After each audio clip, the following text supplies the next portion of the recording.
Catholic News Roundup is brought to you in part by PewSitter.com, your online Catholic newspaper for the third millennium, CatholicMediaCoalition.org, in line with the Church, online with the world. And TheAmericanCatholic.com, politics and culture from a Catholic perspective.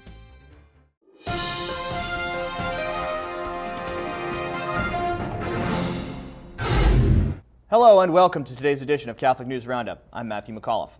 Abortion pain. An Idaho woman who murdered her child in the womb is filing suit in federal court as the first case in the nation to challenge the fetal pain abortion ban. The Gem State is one of 6 states that have put the ban on the books over the past 2 years, which forbids abortions after 20 weeks because of research that shows that the child starts to feel pain in the womb at about 8.5 weeks. Jenny Lynn McCormick was briefly charged with performing an illegal abortion after authorities found a dead infant in a box at her home, and now is suing because she claims that banning abortion after 20 weeks of pregnancy is unconstitutional. Currently, women in Idaho who do not get their abortions from a licensed physician or who purposely cause their own abortions face up to 5 years in prison and a $5,000 fine.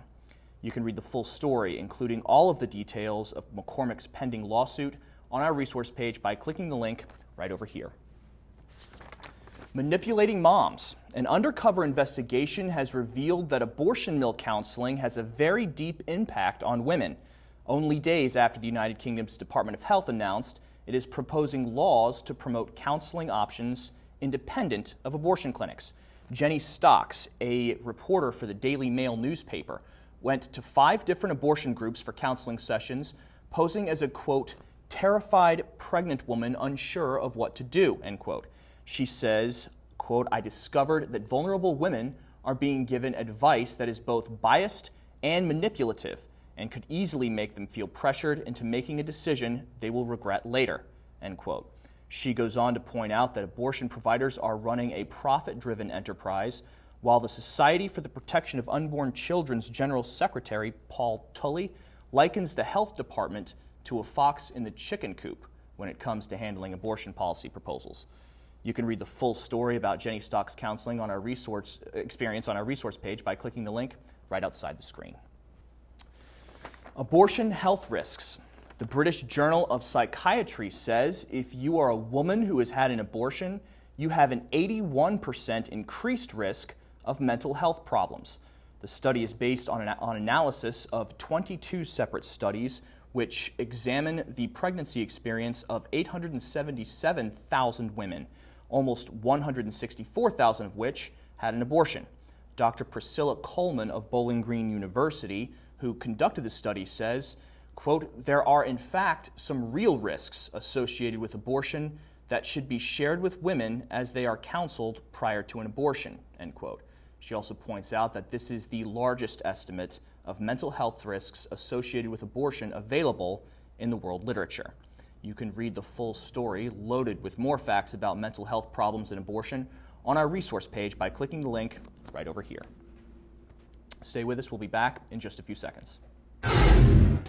Catholic News Roundup is brought to you in part by NewOxfordReview.org, the voice of Catholic Orthodoxy, in print and on the web, and RenewAmerica.com, expanding the influence of America's grassroots in the cause of freedom.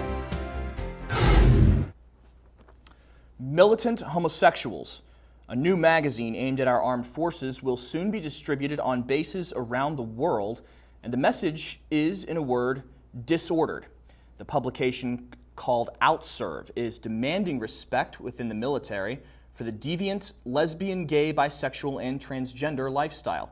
According to theblaze.com, Outserve is actually the name of the homosexual activist organization that will be publishing the magazine, and claims some 3,300 members, some of whom are presently serving in the military. The first issue is planned for release on September 20th, the day when the Don't Ask, Don't Tell policy is expected to be officially extinguished.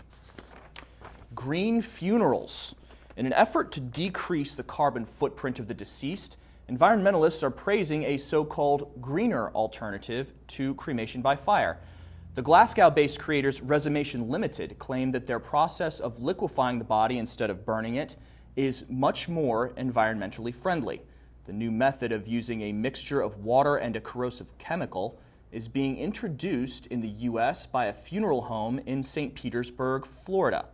Meanwhile, back in the United Kingdom, green enthusiasts have awarded the inventors of the process with an Ethical Achievement Award because of the carbon reduction benefits.